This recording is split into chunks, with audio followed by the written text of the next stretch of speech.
Halo guys, saya di sini mau bikin podcast sama Pak siapa Pak? Anto. Iya, Pak Anto nih sekarang sibuk apa dan jadi dosen apa nih Pak di sini? Kebetulan saat ini yang paling rutin saya lakukan adalah masih mengajar di beberapa SMK di Depok dan di Jakarta. Nah, untuk di dosen kebetulan di Mustopo ini saya tidak banyak ya, hanya mengambil satu jurusan aja di mata kuliah multimedia itu aja sih.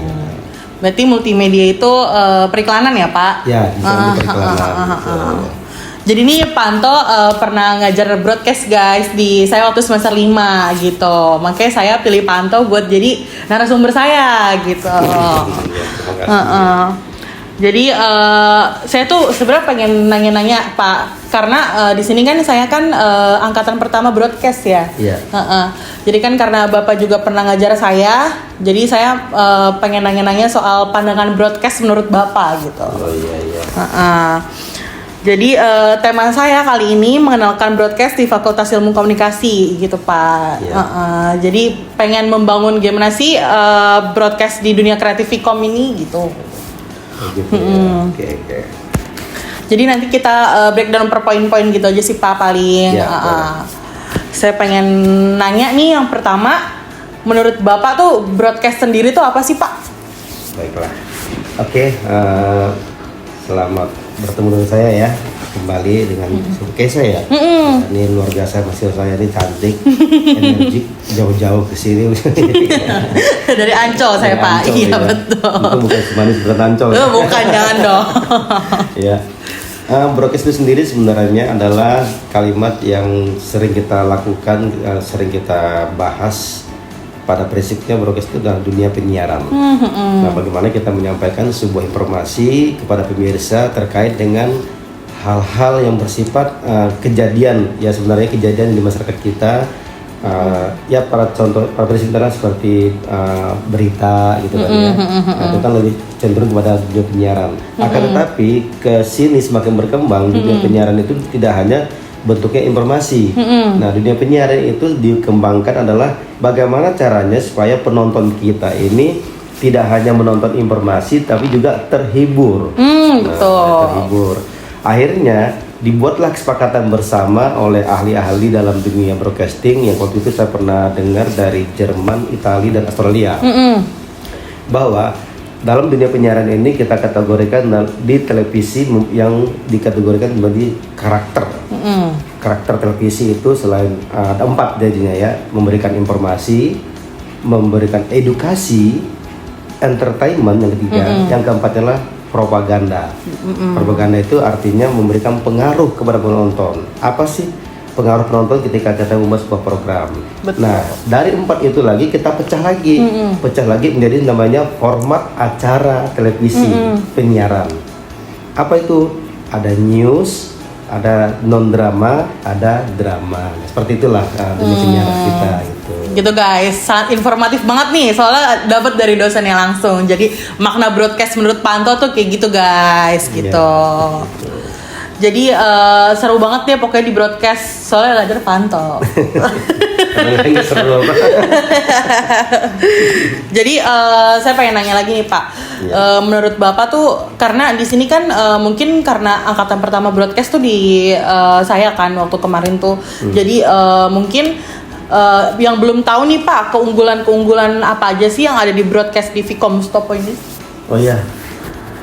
Karena memang kata pertama ya, memang tentunya kita mengunggulkan waktu itu dibentuk broadcast, unggulannya adalah lebih banyak kepada prakteknya. Jadi kita mengadopsi sebenarnya, mengadopsi karena broadcast itu kan sebenarnya lebih di di tingkat level SMK ya. Nah, ketika broadcast itu akan dibawa ke level ke perguruan tinggi, maka kita adopsi 70% praktek, 30% teori. Yang dimana pada saat itu mahasiswa ini harus mengetahui terjun langsung nih membuat sebuah program konten-konten gitu kan. Tidak hanya dia menghafal teori-teori yang jelimet seperti itu, tapi begitu berkaitan dengan produksi dan peralatan, nol aja kita tidak mau. Makanya Vkom di Mustopo ini punya keunggulan seperti itu. Benar. Dibikinlah sebuah program broadcast di sini dengan harapan bahwa mahasiswa yang masuk ke Vkom jam broadcasting di sini lebih banyak mendapatkan pelajaran praktik langsung ya tentang dunia penyiaran daripada mendapatkan teorinya. Soal di sini kita tuh punya lab TV ya Pak. Ya, di sini punya lab TV, punya radio, punya apa namanya, punya desain grafis, pokoknya komplit di sini. Soal tuh saya semester 5 pun kita lebih banyak praktek ya Pak. Kita ngolah kamera, terus kita seminar waktu itu ya Pak. Gitu. Terus kalau begitu nih Pak, menurut Bapak apa sih harapan mahasiswa yang masuk jurusan ini dan pengen keluar itu jadi apa sih gitu?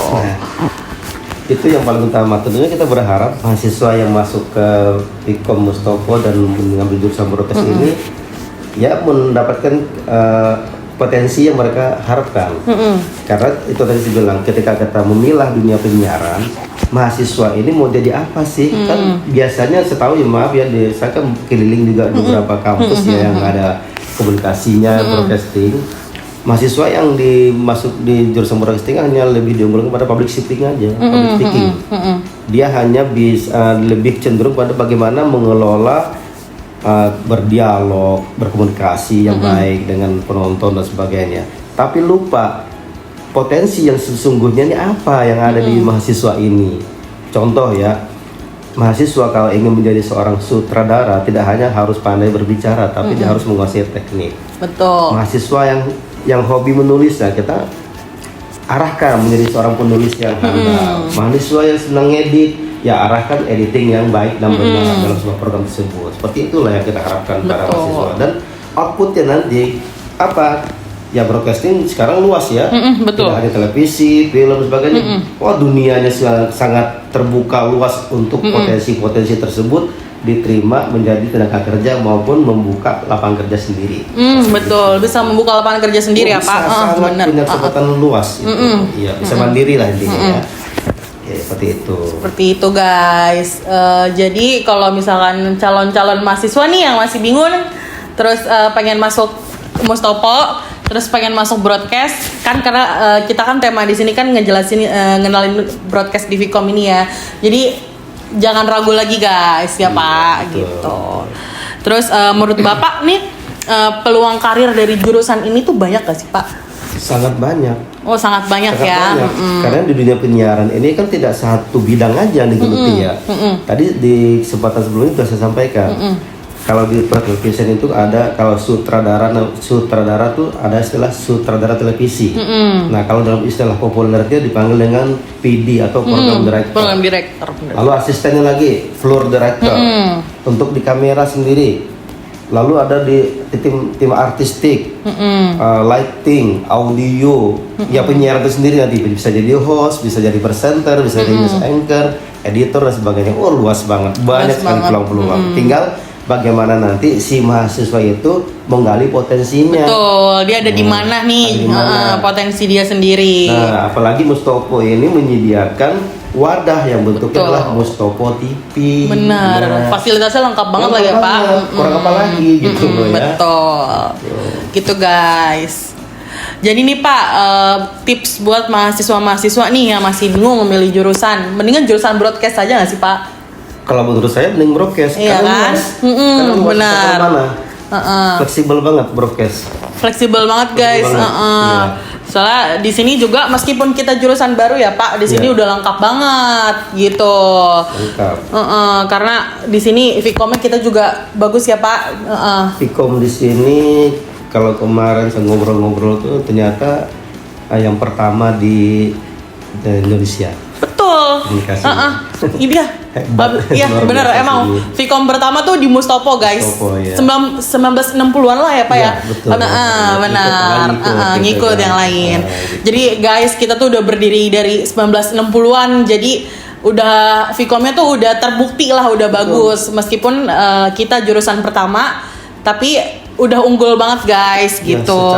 Secara historis ya, di sini sudah melahirkan orang-orang hebat. Bener. Contoh ya pengamat komunikasi kita Pak Effendi Ghazali. Terus artis kita tahu nggak siapa lulusan sini? Banyak sih Pak. Banyak ya. Banyak. Saya pernah nanganin langsung ya artis yang lulusan sini adalah Tengku Wisnu. Iya, dan Siren Sungkar juga lulusan sini Pak. Ya, terus betul. Dulu syuting bersama saya dalam sinetron Cinta Fitri, gitu kan. Ternyata alumni sini gitu. Terus saya begitu ketemu lagi, wah Wisnu ternyata kita satu alumni. Oh jadi kenal ya Pak? Saya menggarap sinetron sama Tengku Wisnu itu 2 judul. Cinta Pertama Fitri. judulnya Makin Sayang, tayang di RCTI waktu itu. Wisnu waktu itu masih newbie lah ya, belum tahun baru ya, masih belum dapat peran. Cuma memang saya suka beliau itu sangat ramah dan humble. Biasa kan saya ketemu artis kan ya, baru-baru kayak seperti ini duduk gitu artis ya, sama kru aja sono duduknya kan. Wisnu alhamdulillah. Nah sinetron kedua saya di Cinta Fitri itu yang benar-benar mendapatkan peran utama di situ. Seren Sungkar itu menjadi pasangannya, bermain sampai sekarang di pasangannya di rumah. Betul. Jadi dua-duanya juga alumni Mustopo ya Pak. Banyak sekali. Betul. Jadi yang sutradara ya Pak Bapak. Iya. Yang menggarap film tersebut gitu. Jadi Cinta Fitri saya nggak sutradara, saya menjadi asisten waktu itu. Karena itu terbagi jadi 3 tim. Dan 3 tim itu harus berjalan berbarengan. Akhirnya saya menjadi asisten sutradara. Itu tahun berapa ya Pak? Tahun 2000-an ya. Udah lahir belum? Udah lah. Udah ya, masih gini kali ya. Masih ya. Masih kecil, gitu.